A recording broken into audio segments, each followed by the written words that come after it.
मेरे प्रिय बच्चों, हम आप लोगों के लिए शिक्षक भर्ती के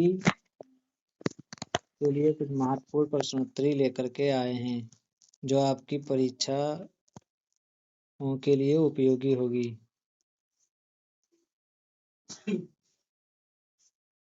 ये कल का प्रश्न है आप लोगों को।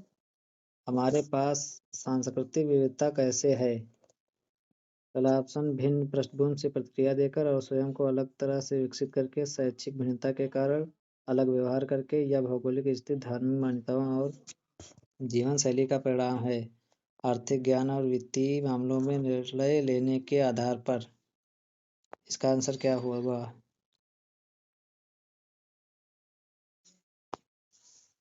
ऑप्शन नंबर सी, यह भौगोलिक स्थिति, धार्मिक मान्यताओं और जीवन शैली का परिणाम है। यह इसका आंसर होगा। जैसे धार्मिक भौगोलिक स्थिति, धार्मिक मान्यताओं और जीवन शैली का परिणाम है। जैसे कि विश्व के सभी प्रमुख धर्मों के लोग, हिंदू, मुस्लिम, ईसाई, सिख, बौद्ध, जैन और पारसी, इसकी विशाल आबादी का गठन करते हैं। भारत में लोग विभिन्न जातियों, उपजातियों या जाति और सामाजिक वर्गों के हैं। प्रत्येक जाति के अपने अनूठे जीवनशैली, अनुष्ठान, नियम, रीति रिवाज, पृष्ठभूमि आदि होते हैं। जिससे हमारे पास सांस्कृतिक विविधता कैसे है? यह भौगोलिक स्थिति, धार्मिक मान्यता और जीवन शैली का परिणाम है। आपका आज का पहला सवाल। आप लोग बताओ, गतिक दिव्यांगता वाले विद्यार्थियों का सफल समावेशन सुनिश्चित करने के लिए निम्न में से किससे बचना महत्वपूर्ण है? पहला ऑप्शन है ऊपरी मंजिल पर कक्षाओं, पुस्तकालय और प्रयोगशालाओं को आवंटित करना। दूसरा ऑप्शन है विद्यालय के सभी क्षेत्रों को ढलान और चढ़ाव से बराबर कर समतल करना।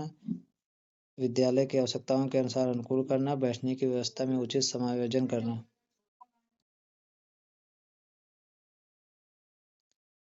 कौन सा होगा बताओ? इसका ऑप्शन होगा ऊपरी मंजिल की कक्षाओं पर पुस्तकालय और प्रयोगशालाओं को आवंटित करना।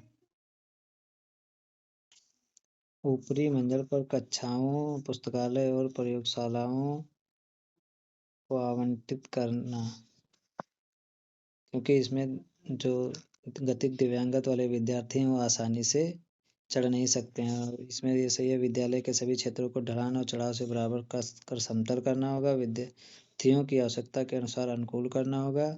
बैठने की व्यवस्था में उचित समायोजन करना होगा। ये सब महत्वपूर्ण है, लेकिन ऊपरी मंजिल पर कक्षाओं, पुस्तकालय और प्रयोगशालाओं को आवंटित करना नहीं चाहिए। तो अगला प्रश्न नंबर 2, निम्नलिखित में से कौन शिक्षा के अवसर में समानता की महत्वपूर्ण बाधाएं हैं? शिक्षार्थी की आर्थिक स्थिति में अंतर, जेंडर असमानता, असमानता, लिंग भेद, सार्वजनिक विद्यालय प्रणाली, शैक्षिक संस्थानों के मानकों में अंतर कूट। बताओ इसमें कौन सा शिक्षा के अवसर में समानता की महत्वपूर्णता है? शिक्षार्थी की आर्थिक स्थिति में अंतर, ये सही है। सार्वजनिक विद्यालय, शैक्षिक संस्थानों के मानकों में अंतर, ये सारी जो हैं ये सब बाधाएं हैं। जेंडर असमानता नहीं होनी चाहिए। इसका ऑप्शन नंबर सी सही है।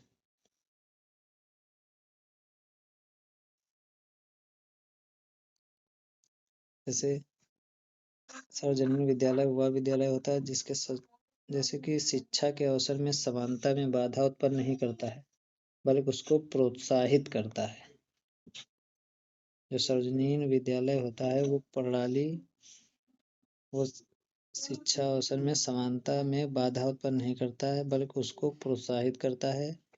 और कुछ महत्वपूर्ण शिक्षा के अवसर में समानता की महत्वपूर्ण बाधाएं हैं, जैसे सामाजिक रूढ़बद्ध बाधाएं, धारणाएं, सार्वजनिक विद्यालय की प्रणाली की कमी, विद्यालय का विद्यार्थियों के आवास से दूर होना। इसलिए इसमें अब प्रश्न नंबर 3 होगा, निम्नलिखित में से कौन बच्चे की भाषा क्षमता के विकास पर विद्यालय का प्रमुख सरोकार नहीं है? नंबर 1 उच्चारण तथा साक्षरता संबंधी विषय, शब्द भंडार का परिमाण बढ़ाना, भाषा उपयोग तथा निर्माण की क्षमता, सोचना तथा दूसरों के साथ संवाद करना। बताओ कौन से भाषा क्षमता के विकास पर विद्यालय का प्रमुख सरोकार नहीं है? उच्चारण तथा क्षमता का विकास करना, ये होगा। शब्द भंडार का परिमाण करना, भाषा उपयोग तथा निर्माण की क्षमता, ये भी है। सोचना तथा दूसरों के साथ संवाद करना, ये भी है। शब्द भंडार का परिमाण बढ़ाना, ये गलत है। तीसरे का उत्तर नंबर बी सही है। जैसे कि शब्द भंडार का परिमाण बढ़ाना, इससे बच्चे की रटने की प्रवृत्ति का विकास होगा और रटने से बच्चा अपने उद्देश्य पूर्ण अधिगम को पूर्ण नहीं कर सकता है। क्वेश्चन नंबर 4, आपने कक्षा 5 के गणित के विद्यार्थियों की परीक्षा आयोजित की। इसमें अधिकांश विद्यार्थी सफल नहीं हो पाए। आपको दूसरी परीक्षा के लिए प्रश्न पत्र तैयार करना तथा परीक्षा लेनी। आप कौन सी परीक्षा लेना पसंद करेंगे? संकलनात्मक परीक्षण, परिवीरात्मक परीक्षण, नैदानिक परीक्षण, रचनात्मक परीक्षण। बताओ, आपने कक्षा 5 के गणित के विद्यार्थियों की परीक्षा आयोजित की। इसमें अधिकांश विद्यार्थी सफल नहीं हो पाए, तो इसके लिए सबसे महत्वपूर्ण परीक्षण होगा रचनात्मक परीक्षण। Option number D. क्योंकि जो रचनात्मक परीक्षण होता है, ऐसी परिस्थिति में शिक्षक को विद्यार्थियों की कमियों या समस्याओं का निदान करने तथा प्राप्त परिणामों के आधार पर उन समस्याओं का उपचार करने के लिए रचनात्मक परीक्षण की सहायता लेनी चाहिए, क्योंकि इसमें शिक्षक को पता उसकी त्रुटियों और गलतियों को पता लगाया जा सकता है और उसकी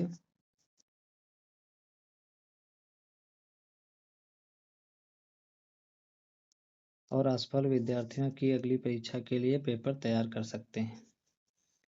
क्वेश्चन नंबर 5, सूक्ष्म अध्यापन मतलब माइक्रो टीचिंग एक तकनीक है जिसका उपयोग किया जाता है कम संख्या वाली कक्षाओं के अध्यापन हेतु। सही बात है। अनुरूपित स्थिति में अध्यापन हेतु,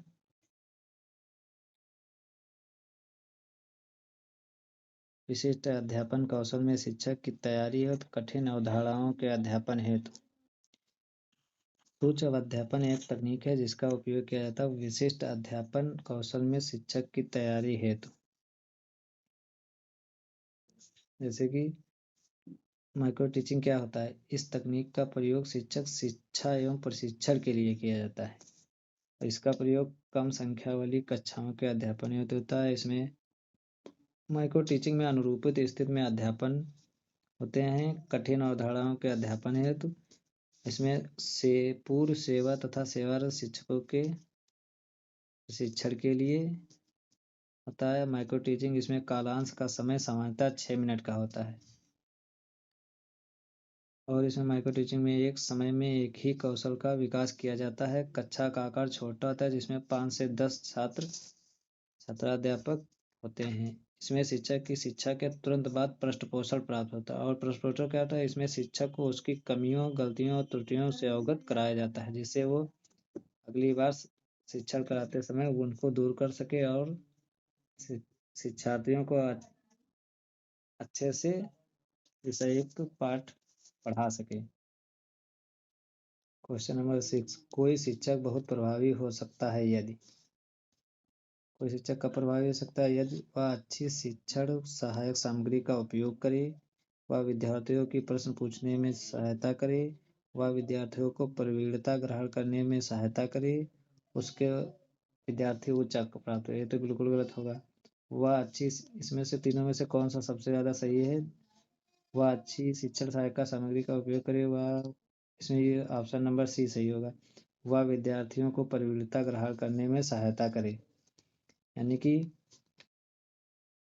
प्रवीणता मतलब अधिगम उद्देश्यों को प्राप्त करने में जो सहायता करे, अधिगम परिस्थिति का निर्माण करे वह प्रभावी शिक्षक तब हो सकता है जिसमें विद्यार्थी सक्रिय सहायता के माध्यम से अधिक परिपक्वता प्राप्त करते हैं। क्वेश्चन नंबर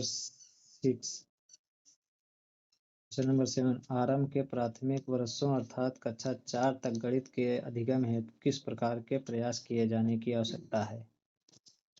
आरंभ में स्टार्टिंग में कक्षा 4 के गणित के अधिगम हेतु किस प्रकार के प्रयास किए जाने हैं। अधिगम कठिनाइयों का निदान करना, संवर्धित कार्यक्रम प्रदान करना, पाठ्यक्रम सक्षमताओं कौशलों को पूरा करना, कक्षा विद्यालय जाने में नियमितता सुनिश्चित करना। इसमें ऑप्शन नंबर बी, संवर्धित कार्यक्रम प्रदान करना। अर्थात संवर्धित का मतलब होता है गणितीय खेल, कहानियों, पहेलियों आदि के माध्यम से अधिगम अनुभव प्रदान करना। मतलब कहानी सुना करके या खेल करवा करके या पहेली सुना करके अधिगम को पूरा कराया जाए, जिससे बच्चे को सकारात्मक रुझान की अनुभूति होती है और गणितीय कौशल का उपयोग करके वो दैनिक जीवन में प्रयोग में ला सकता है। क्वेश्चन नंबर 8, प्रतीकात्मक उद्दीपन के प्रति संवेगी अनुक्रिया निम्न में से किसका परिणाम है। परिपक्वता का, अधिगम का, समायोजन का, वर्धित इंद्रिय बोध का। प्रतीकात्मक उद्दीपन के प्रति संवेगी अनुक्रिया परिपक्वता का परिणाम है। परिपक्वता क्या होता है। परिपक्वता अर्थात एक परिपक्व व्यक्ति किसी भी आभासी उद्दीपन या छाया उद्दीपन, सांकेतिक, प्रतीकात्मक उद्दीपन या वास्तविक उद्दीपन के बीच के अंतर को समझता है। तत्पश्चात वह संवेगो अनुक्रिया करता है। संवेगी अनुक्रिया वो अनुक्रिया होती है जैसे कोई डरकर चिल्लाना या भाग जाना या रोना या हंसना आदि, ये सभी संवेगी अनुक्रियाएं कहलाती हैं। क्वेश्चन नंबर 9 पे आएंगे। सामान्यीकृत विचार तथा विशेषताएं जो एक पुरुष तथा महिला में होनी चाहिए। जेंडर भूमिका, जेंडर समानता, जेंडर असमानता, जेंडर रूढ़वादिता। तो जेंडर रूढ़वादिता होनी चाहिए। इसमें ये होता है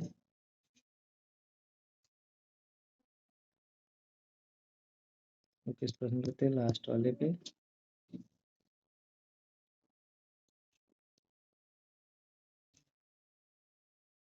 जेंडर रूढ़वादिता पर थे। इसका मतलब ये होगा या एक ऐसी पुरुष जिसमें पुरुष तथा महिला में कुछ निश्चित विशेषताएं होनी चाहिए। जैसे पुरुष साहसी होता है, बलवान होता है, घर के बाहर का कार्य करता है के रूप में कार्य करता है। वहीं महिला को मृदु, ममतामयी, सहनशील और घर में काम करने वाली के रूप में चित्रित किया गया। इस प्रकार जेंडर रूढ़वादी धारणाएं महिला और पुरुष को एक निश्चित भूमिका में बांध देती, जो एक प्रगतिशील समाज के लिए सही नहीं है। इसलिए जेंडर रूढ़ धारणा को छोड़ना चाहिए और उनका जेंडर में समानता होनी चाहिए।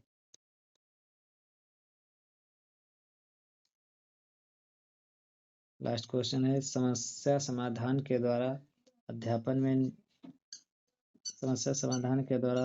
निम्न में से कौन शिक्षक की भूमिका के रूप में सामने नहीं आता है। समस्या की स्थिति का निर्माण करना, समस्या को समझने, परिभाषित करने तथा कहने में विद्यार्थी की सहायता करना, समस्या के समुचित समाधान प्राप्त करने में विद्यार्थियों की सहायता करना, कक्षा में भयमुक्त वातावरण का निर्माण करना। बताइए कौन सा समस्या समाधान के द्वारा अध्यापन में निम्न में से कौन शिक्षक की भूमिका के रूप में सामने नहीं आता है।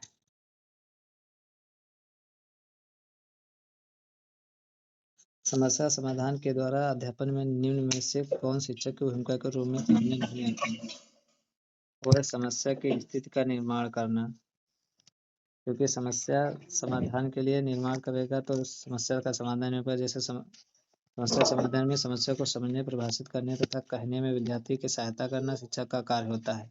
और शिक्षक का कार्य होता है समस्या के समुचित समाधान प्राप्त करने में विद्यार्थियों की सहायता करना और कक्षा में भयमुक्त वातावरण का निर्माण करना। ये सारे समस्या समाधान के शिक्षक की भूमिकाओं के कार्य हैं।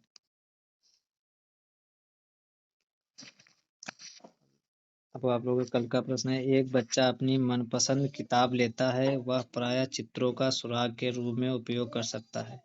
कहानी को फिर से कहता है, वह किस प्रक्रिया चरण अवयव को दर्शाता है या दर्शाती है। बताइए। ऑप्शन नंबर ए आख्यान, वाक्यगत जागरूकता, आपतिक पठन, स्वानिकी बोध। कौन सा सही होगा? ये आप लोग कल घर से बता करके। धन्यवाद क्लास।